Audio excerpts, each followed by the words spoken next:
अस्सलाम वालेकुम एवरीवन, क्या हाल है आप सबका। मुझे पता है वीडियो थोड़ी लेट हो गई, I am sorry for that. आज हमारा जो टॉपिक है, जैसे मैंने पिछली वीडियो में बताया था, वो है लाइन ऑफ ग्रेविटी। ठीक है, पिछली वीडियो में मैंने सेंटर ऑफ ग्रेविटी डिस्कस किया। लाइन ऑफ ग्रेविटी क्या है, अब इसकी डेफिनेशन कि it is a vertical line, ठीक है, through the centre of gravity. अब सेंटर ऑफ ग्रेविटी क्या है, जो सेकेंड सैक्रल वर्टिब्रा पे फॉल करती है।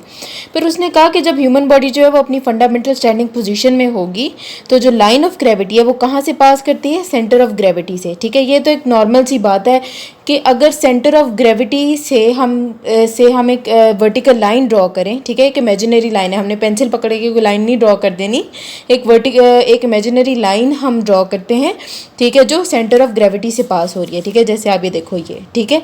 अच्छा, उसने कहा कि अगर हम सेंटर ऑफ ग्रेविटी से एक लाइन ड्रॉ करें, ठीक है, तो अगर हम सेंटर ऑफ ग्रेविटी से लाइन को ऊपर की तरफ ट्रेस करें तो ये कहाँ से पास करेगी, वर्टेक्स से। ठीक है, वर्टेक्स क्या है, हेड है। जो हमारा हेड होता है उसको उसने वर्टेक्स का, जो उसका हाईएस्ट पॉइंट होता है हमारे हेड का, वो वर्टेक्स है। ठीक है, और फिर अगर हम उसको वर्टेक्स से नीचे लेके आए, ट्रेस करते हुए लाइन ऑफ ग्रेविटी को वर्टेक्स से नीचे लेके आए, तो कहाँ से पास करेगी, ये लेवल करेगी बिटवीन द फीट। ठीक है, ट्रांसवर्स जो हमारे टार्सल जॉइंट्स हैं उनके साथ लेवल करेगी, और जो हमारे पाँव के दरमियान पॉइंट है उसके उस पर आके एंड हो जाएगी। ठीक है, उसके बाद उसने कहा कि जो लाइन ऑफ ग्रेविटी है ये कहाँ कहाँ से पास करती है। अगर हम स्केलेटन की बात करें, आपको पता है ना कि जो हमारी स्पाइन है वो सीधी नहीं है, ठीक है, उसमें हमारे कर्व्स हैं।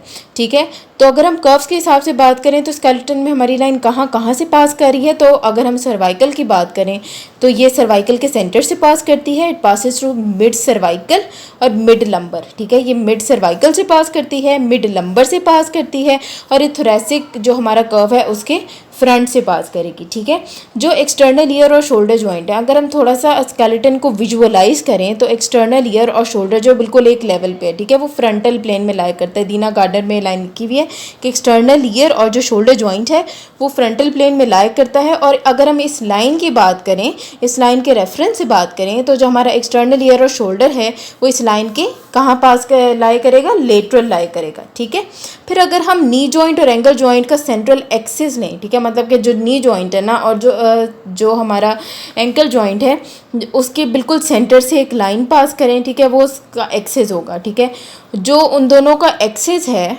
ठीक है, इन दोनों जॉइंट्स का जो एक्सिस है वो इस लाइन ऑफ ग्रेविटी के पोस्ट्रोलेटरल पास कर रहा है, मतलब कि पोस्टीरियरली और थोड़ा सा लेटरली।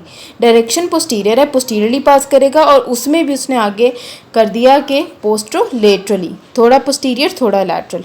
ठीक है, उसके बाद नेक्स्ट हम बात करेंगे, दीना गार्डन में एक दो बातें और लिखी हुई हैं कि जैसे जैसे एक इंडिविजुअल का जो एनाटॉमिकल स्ट्रक्चर है वो वेरी करता है, जैसे कोई बंदा मोटा होता है कोई पतला होता है, इसी तरीके से जो लाइन ऑफ ग्रेविटी उसकी थोड़ी बहुत लोकेशन वेरी करेगी। ये हमने एक स्टैंडर्ड बता दिया। ठीक है, कि जब भी human body fundamental standing position में होगी तो लाइन ऑफ ग्रेविटी इन जगहों से पास करेगी, ये हमने बता दिया। गोल्ड स्टैंडर्ड चीज़ तो होती है ना जिससे बाकी सारी चीज़ें कंपेयर होती हैं, तो ये स्टैंडर्ड बन गया। लेकिन अगर ह्यूमन बॉडी जाहिर सी बात है वेरी करती है, ठीक है, ना सबका मैस एक जैसा है, ना सबकी हाइट एक जैसी है, तो जिस तरह से ह्यूमन बॉडी में एक इंडिविजुअल में वेरिएशन आएंगी ना, उसी तरीके से लाइन ऑफ ग्रेविटी की पोजीशन थोड़ी सी इससे वेरी करेगी, ज़्यादा नहीं, मेनली इधर से ही पास करेगी। ठीक है, according to the mass and according to the individual differences तमाम इंडिविजुअल्स में थोड़ी थोड़ी ये वेरी करेगी। ठीक है, ये बेसिक कॉन्सेप्ट था लाइन ऑफ ग्रेविटी का। ठीक है जी, और अभी मैं आपको स्केलेटन में भी आपको बताती हूँ। इसके अगले पार्ट में आपने देखना है कि स्केलेटन में मैं आपको विजुअलाइज कराऊंगी कि ये मेरा मिड सर्वाइकल, मिड लंबर और इन फ्रंट ऑफ थोरेसिक से क्या मुराद है।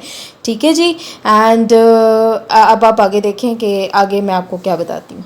अच्छा जी गाइज, इट्स वेरी सिंपल। जैसे कि ये जो हमारी सर्वाइकल है, अगर आप देखो तो थोड़ी सी कर्व के अंदर है ये, ठीक है, ये इसकी कनकेव साइड है, तो ऐसे कहा कि हमारी इधर हमसा बनाती है, कन्वेक्स हो जाती है, फिर ये लंबर हमारी कनकेव हो जाती है। ठीक है, आई होप आपको समझ आ रही होगी। तो देखिए, जो सर्वाइकल भी इधर से कनकेव है ऐसे करके, और जो लंबर है वो भी इधर से कनकेव है। ठीक है, ये दोनों कनकेव हैं, और जबकि जो थोरेसिक है हमारे पास, जो थोरेसिक वर्टिब्रा है, ठीक है, ये ऐसे करके आ रही कन्वेक्स है। ठीक है, तो इसीलिए जो लाइन ऑफ ग्रेविटी है वो मिड सर्वाइकल के सेंटर से और लंबर कर्व के सेंटर से पास करती, क्योंकि लंबर भी इधर से कनकेव है, ये ऐसे आ रहा है, और सर्वाइकल भी कनकेव है, ये दोनों कनकेव हैं। तो लाइन ऑफ ग्रेविटी जब पास करेगी ऐसे करके तो इनके सेंटर में से पास करेगी, जबकि जो थोरेसिक है वो कन्वेक्स है, ठीक है, वो कन्वेक्स है, ठीक है। तो जब लाइन ऑफ ग्रेविटी इन दोनों के मिड से पास करके थोरेसिक वाले रीजन में आएगी तो ये इन फ्रंट हो जाएगी, ठीक है, ये थोरेसिक के आगे से पास कर जाएगी। ये देखें, शायद आपको इधर लैटरली ज़्यादा अच्छी अलाइनमेंट फील हो। ये देखिए ऐसे आ रही है, ये सर्वाइकल है, ठीक है, ये कनकेव आई और फिर जैसे ही थोरेसिक शुरू हुई ये कन्वेक्स हो गई, ठीक है, फिर लंबर इधर से कनकेव हो गई ऐसे। तो लाइन ऑफ ग्रेविटी इधर से मिड से पास करके, क्योंकि थोरेसिक जो है वो कन्वेक्स हो जाती है, ये इसके फ्रंट में आ जाएगी लाइन ऑफ ग्रेविटी, फिर पास करते करते लंबर के मिड से पास करके जो है वो नीचे चली जाएगी, ठीक है। आई होप आपको सही समझ आ गया हो।